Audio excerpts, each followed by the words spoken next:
Politics. Hey, some people think it's a dirty word. Some people think it's the end-all, be-all of everything in life. Things like redistricting, right? We are doing it right now in Texas, and the concept is it legal? Is it fair? How do you do it? Well, we had a great sit-down with Audrey Diaz talking about those things, why they're important, why we as Christians should care about them, and why our values as Christians, our biblical values, play such an important role in the political arena. So this is a great conversation with Audrey. I know you'll find it useful. Enjoy the conversation and enjoy the journey. Parents, welcome to The Journey, a podcast to help you be the very best parent you can be. We are thrilled you are here and that we get to do life together. We are here to serve your family, and we're thankful you're joining us on The Journey. All right, Audrey, thanks for being here. We are talking about a lot of different political issues. Things that happen, by the way, here in Texas affect the rest of the country. And one of the things that's happening is a redistricting. It happens in a lot of other states, and we can talk about the other states, right? But in Texas right now, there's a big issue because the legislature, right, has drawn their new maps. Mm-hmm. They are in federal court right now, and they're being challenged. They're being challenged because some people are saying the way that you drew them is illegal and not fair, right? Tell me a little bit about just kind of the idea of redistricting. Why do states do it, and why is it important for us to pay attention to? Yeah, absolutely. So we definitely hear these terms kind of thrown around all over the place. So let's boil it down a little bit. Yep. What is redistricting at its core? Redistricting is the redrawing of voting maps in a county due to population. Okay, so when population grows or shrinks. Yes. So in Texas, ours is growing. Rapidly. And in some other states, they're shrinking. Right. And when they're shrinking, your concept of the number of districts that you have, congressional seats is the big thing, right? And so Texas has grown now where it has 38 congressional seats. Mm-hmm. So 10 years ago, right, we had 28. Exactly. Right? 32. So now we're growing, and as those seats grow, you need to redraw those because you need to be representing a certain amount of people. And as those people grow, right, you get more seats. You redraw those congressional maps. Sure. Why is that a big deal? So it's bringing us back. Why is it a big deal? Why is it a big deal? It's funny because, you think exactly why does this affect me? Why is this a big deal? Well, this is why we need to get out and vote in our elections in November, because things that happen today directly affect you in the future, whether you think that they do or not. So redistricting is a big deal because it's keeping the Texas values at heart. It's keeping the Texas values at bay. And so when people say the word of, fairness, you talk about fairness, mm-hmm. That kind of leans towards, we hear also the term gerrymandering. And gerrymandering is redistricting, but most people say that that's in favor of a political party. So that's where you get like, well, is this legal? Is this fair? It is 100% legal. While it's not fair, it's something that each party is in charge of. So, we have our congressmen are in power for 2 years at a time. And in 2 years, they're making laws and they're making change that invokes the rest of their career, or it changes things for us, right? So it's not just exactly what you do in Congress in 2 years, it's the lasting effects that has. So redistricting, we need to redistrict our lines in order to continue withholding Texas values at the end of the day. Well, okay, so you said something about legal and fair, mm-hmm. right? You said it's legal, and obviously the legislature needs to draw its lines. But then you said, it may not be fair, which is interesting, mm-hmm. right? Because I think the concept is when you're the party that has the majority, it represents that most of the people in that state agree with your particular values. Right. And so, right, those are the values that when you're in power, right, you're supposed to continue, right? So if you and I disagreed on something, okay, and, more people supported me, right, and then I had an opportunity to say, okay, so how do I continue to do this, right? I would want to continue to take my particular values and those things that I think are right, true, and good, mm-hmm. right, and continue to put those out, right? I wouldn't say, well, let's be fair and take your ideas which are not as good, and promote those as well. Exactly. And so I think that's the concept. In Texas, a lot of the conversation goes about we don't want to, California, our Texas. California, my Texas. Right? I've seen the bumper sticker. Okay, so again, right, there's different ideas that dominate the political landscape of California. Right, and don't be mistaken. In California, they're also redistricting. Exactly. And they're redistricting in their favor for their ideals and their values. Exactly. And I think one thing that gets misconstrued is that our congressmen they actually are working for the people in their counties. Right. They are our voice. Our senators are the voice of Texans. Yes. And so we need to elect people that are going to continue pushing our values and our voice, which goes back to why we have to redistrict our lines, to make sure that what you're saying is true, that our voices are being heard, that our ideals are being pushed, and that our values are being continued. Yeah, and the challenge right now, we mentioned, I don't know if we mentioned the term gerrymandering. Gerrymandering is kind of the fun term that you get in the political textbook in 11th grade. That is kind of when you redistrict and you're drawing these lines, they're usually not straight. They're not following a county line, right? They carve out different areas based on where the political strengths are. Now, when you do that, you can sometimes carve out areas with a political strength and say, there's basically two primary parties, Republican and Democrat. Republicans are in control right now in Texas, and so as they're redrawing political lines, they're looking for areas and saying, okay, how have people voted in the past? Here are strong Republican areas, and they're drawing lines around neighborhoods, different areas, right? We're not just drawing these willy-nilly Exactly. out of, the kindness of however we want them to go. It's not a picture. Right, and the challenge then becomes, hey, wait, when I look at that, it looks like you're drawing lines based on racial demographics, not on political, which is interesting, right? Because sometimes when you put the maps over each other, they may seem similar, right? So it's illegal to draw lines based off the racial demographics. Right.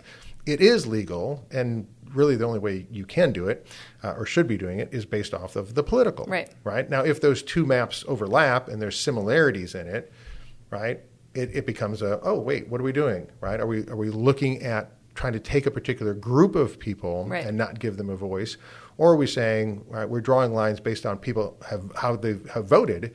So if all those people over there voted Republican and they all happen to be Hispanic, X, Y, or Z race, right? Does it matter? And the answer is no, it doesn't. Right. If they all voted one way. It's funny too, because you see there's been an awakening in Texas, and I really feel like people are feeling the power and the weight of their vote. Yes. And in the last election, the Hispanic vote blew record numbers. Yes. People are waking up.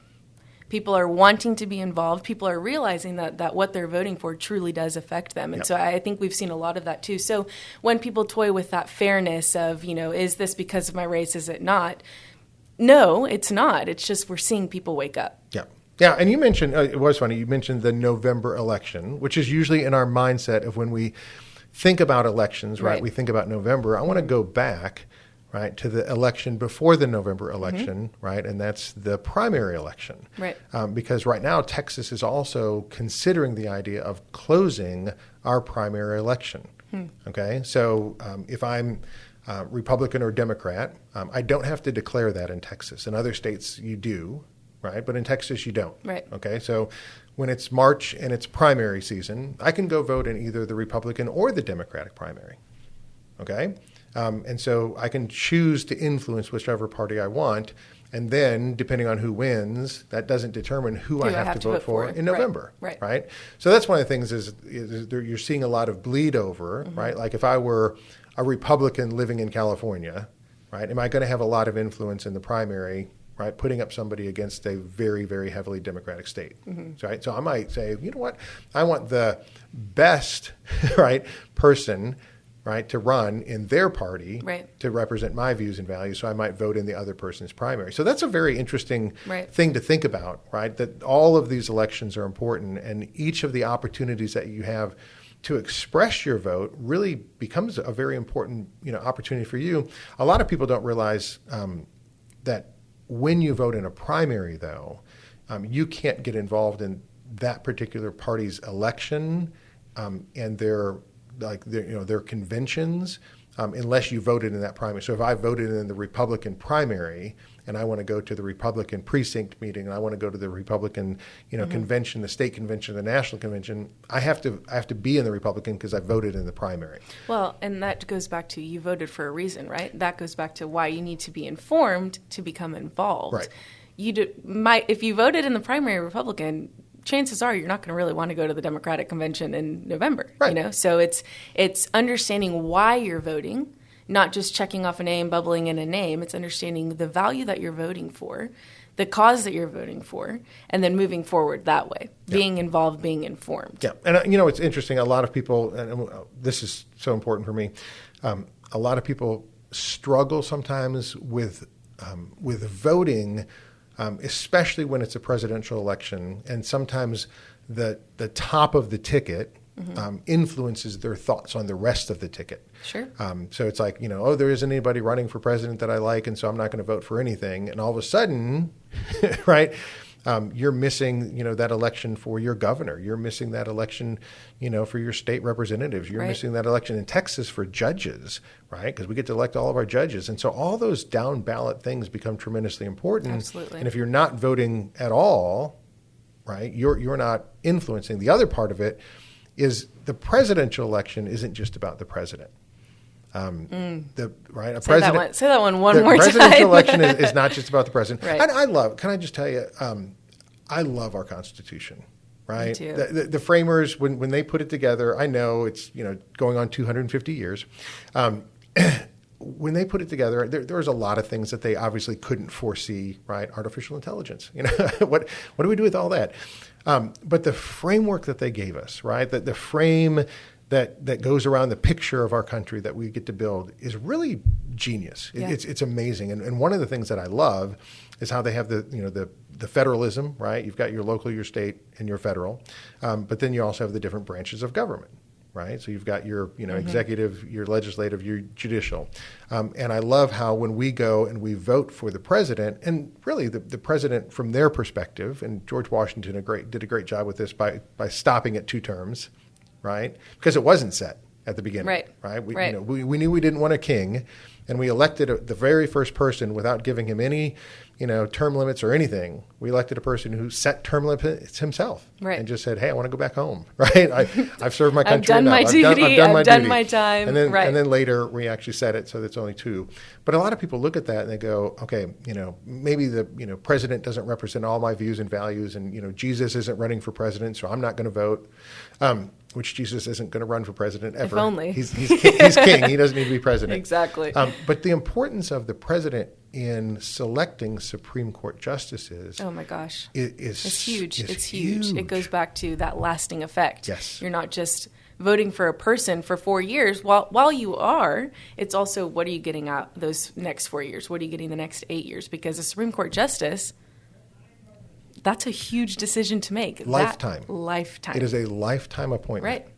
So if you put a person on the court, let's not go with too young, right? Because being 50, as I am, I don't feel as old. But if you put a person on the court at 50, right, and they live to be 85, that's 35 years.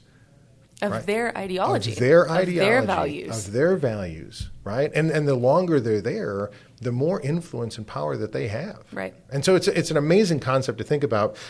So super, super important for people to be informed and to vote, and not just to vote for the particular person, right? Which I always, when people kind of look at it, right? It's vote for the policies. That's exactly right. And I think that we've been so desensitized to it. Yes. That we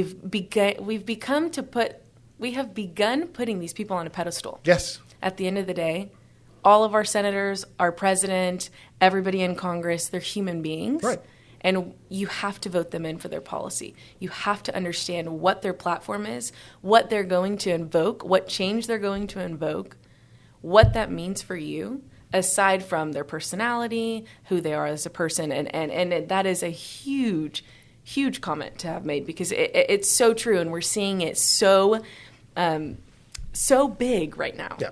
That we're missing that point. It's like it's the policy that matters most. Yeah, I think about this. The Supreme Court recently, in the last few years, overturned Roe versus Wade, which, from my perspective, was one of the worst laws that the Supreme Court had ever put in. And for the court to get to the point where it overturns itself is astronomical. You don't see that. You don't see that. Right. It's a very, very rare thing for the Supreme Court to do, for any court to do, to say, hey, we did something wrong, and we're going to make it right. Let's fix it. Let's fix it. Took them a couple of years. You had an abortion for 49 years. Right. And then saying, hey, that is not good law. And so, when you put those people on the court, right, I mean, they have a tremendous amount of power and influence. And that influence, whether it's right or wrong, is going to have a generational effect. Absolutely. And I think that's really important. The court right now is making a number of decisions on issues dealing with gender and sexuality. Right. So they have recently decided a couple of cases dealing with that, and they have taken up a couple more, right, as they go in their October term. They have taken up a couple more looking at those particular things. Some of the ones that they're looking at right now, right, transgender athletes again. Right. Should men be able to compete, right, against women? Right. And what does that look like? And that's an amazing question for people to be able to wrestle with. The other one that they just took was it's interesting. I think it's a Tennessee law, but Texas, it's super important here too. But it deals with what they call a conversion therapy. Right. And so when a young person goes into a counselor and they're wrestling or they're struggling with the idea of gender, identity and do I feel like I'm a woman, or all these different things? How can the counselor counsel them in the best way possible? And so the law prohibits a counselor from converting them from one gender to another. And so if the person is coming in, they say, hey, I want to, for me, I want to be a woman, right? That counselor has to promote that and has to affirm that. They can't say anything counter to that. That's what the law is, right? So it's being challenged, right, by a Christian therapist who's saying, here's the deal, right? That's violating my free speech rights. Right, exactly. So that's taking, just the transgender issue completely aside. Yes. And saying, no, this is my First Amendment right. Exactly. Right? Like I'm a professional licensed counselor. Right. So when a person comes in, do you want the court to say to me, here's what you can say and here's what you can't say? And you have to be very careful about that. Exactly. It goes back to little government. Yes. Do we want the government governing how our kids are being raised? Yep. When I'm going to a therapist, I want them to understand me. Right. I want them to diagnose me or talk me through things, not the government, what the government says being mandated on me. That brings more confusion and more chaos than clarity, which is why you're going to a therapist, is it not? You're seeking clarity. Yeah. I mean, because that's Orwellian 1984 concept, right? Where the government says this is how things have to be. This is what you can talk about. Now, when it deals with gender and sexuality, it is ironic, is the best word I can use, right? That conversion therapy is kind of how it's framed, because back, I guess, 20 years ago, right, when homosexuality was kind of the gender and sexual issue out there, and there was a lot of talk about, right, that a person is born a particular way. Right. You can't. Oh, that was all the craze. Right. Lady Gaga's song. You can't change a person. And so if I went in for counseling and that person was counseling to change me from the way that I was born, well, you would see that and go, oh, that's not good. Now it's contradictory. Exactly. Now gender and sexuality is on this sliding scale, right? And I can change my gender and my sexual preference at any point and any time that I want.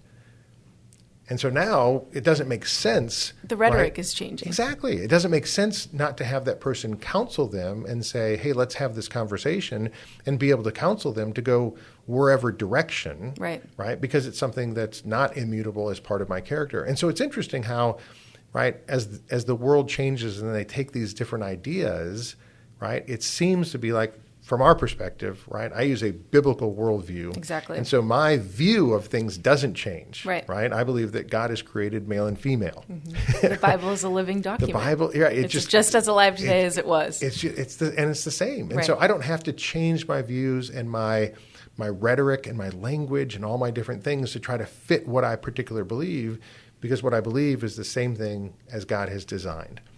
Right? And so we go back to this and we look at it and we go, it's funny that conversion therapy, right, is actually being challenged when in reality, the school counselor, right, when the kid comes in and says, hey, I'm having issues, the school counselor's doing the conversion there. Right. Right. And that should be the issue that we're challenging, not the therapist who's coming in and saying, hey, let's have a conversation and giving you different views and values.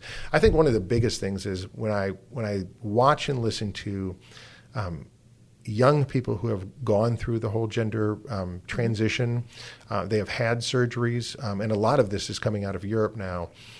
They are asking, why did nobody give me any alternative opinions on things? Why did nobody even say tap the brakes? And a lot of it is because people are pushing you down a particular ideology and belief system, right, that they want no competing views on it at all. And they've been doing it for years and years and years and years. And I mentioned being desensitized. It's exactly what's been happening. These ideologies, these values, these things have been infiltrated in our lives without us even knowing them, without us even realizing. And now we're at a point where something like conversion therapy has to be a topic of discussion, and it has to be brought to the Supreme Court, because it's like, wait, how did we get here? Where did we go that this is now what we're having to battle? Yeah. You know, we see it in what our kids are watching on television. Well, let's talk about it. Boy, let's talk about it. Okay. I mean, because right, these ideas are getting to younger and younger. And I know a lot of parents are kind of like, I don't want to talk about these very difficult and heavy topics with my younger, like age-appropriate conversations. Sure. And I'm like, be careful, because age-appropriate, right, is getting younger and younger. And I would actually like to challenge that and say, maybe you don't want to talk about it, but I think that that's become where we've embraced passivity.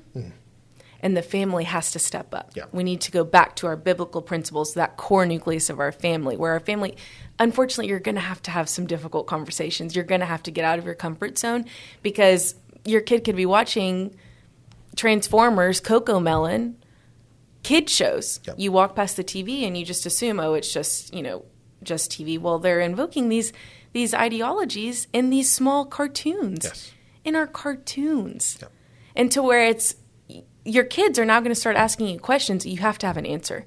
You have to be able to sit down and talk to them, because it can't be this laissez-faire, I don't know, we're not sure, that's a difficult hot button issue. These hot button issues need to be the core of what we're talking about as a family. Yeah. They need to be around the dinner conversations. So recently, Elon Musk told Netflix. Told parents, you need to get rid of Netflix, because Netflix is literally producing cartoons for children that have transgender ideology. I'll tell you, my husband and I, we have canceled Netflix. And it's not out of hate. Yeah. It's just out of, we don't want, discernment, but it's, we don't want our children to be changed by the world. We want our children to be world changers. Yeah.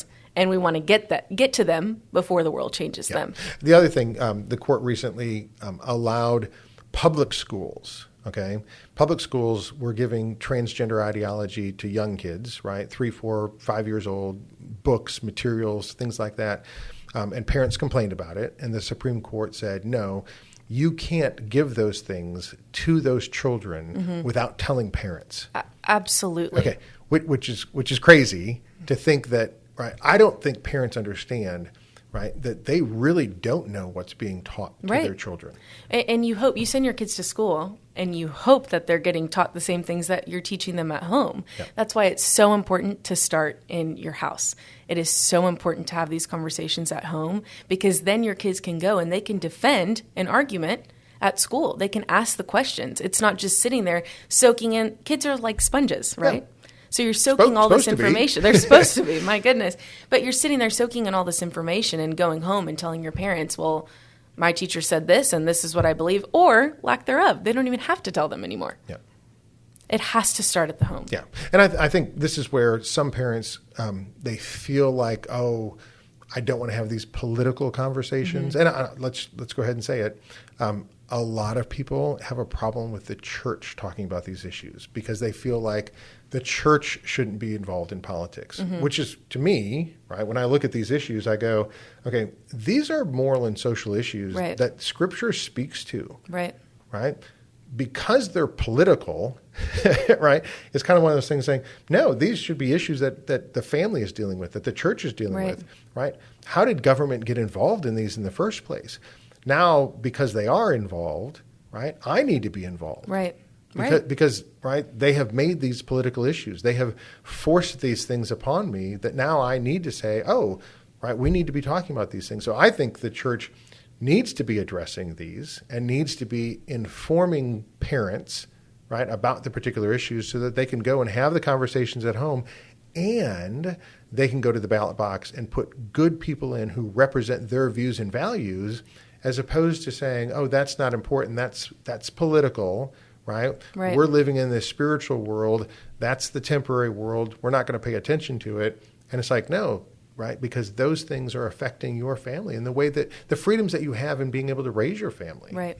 Well, and I think a common misconception is, oh, well, I don't want to offend someone. Absolutely. I don't want to, it's time for us to pop that bubble and say, hey, this is directly affecting me. Yeah. The arrows are directly pointed at Christians. Yeah.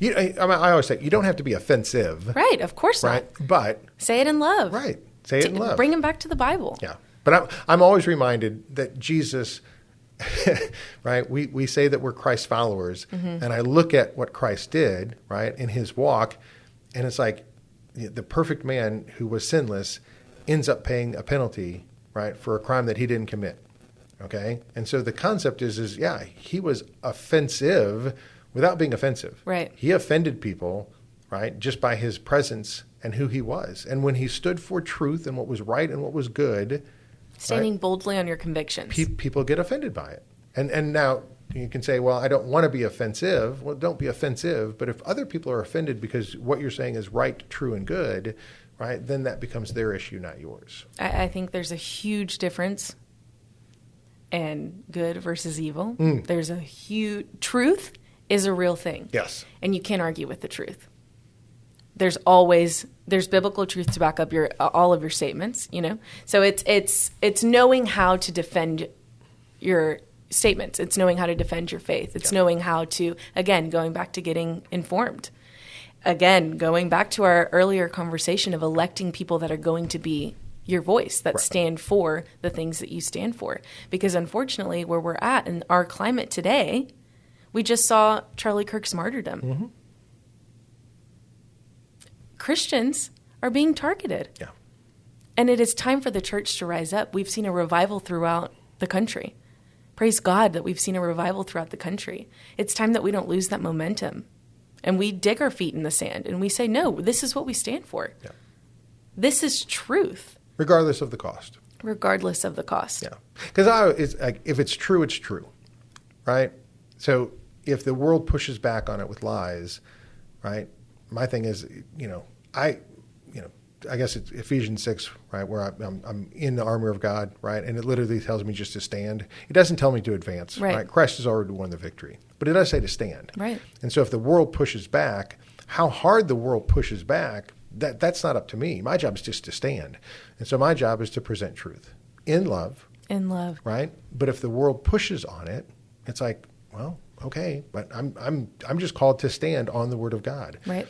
Right? Now, when that becomes a hot button issue or when that becomes a political issue, you can't determine that. Right? How we got to gender and sexuality becoming a political issue, right?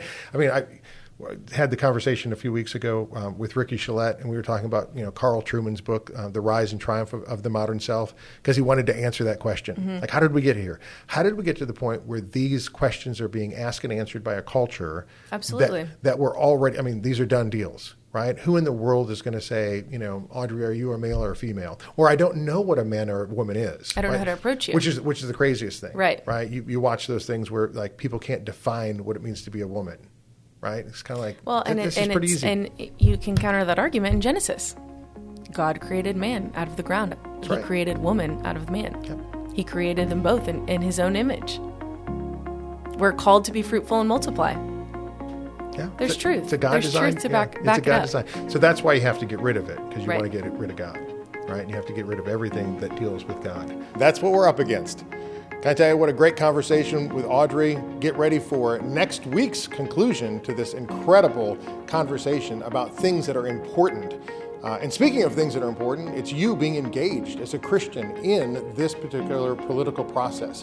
What does that mean? It means be informed. It means get out and vote. It means November 4th, there's an actual election. I know that these non-presidential elections don't get the same involvement, don't get the same participation. The numbers are down, so it means your vote counts for more people.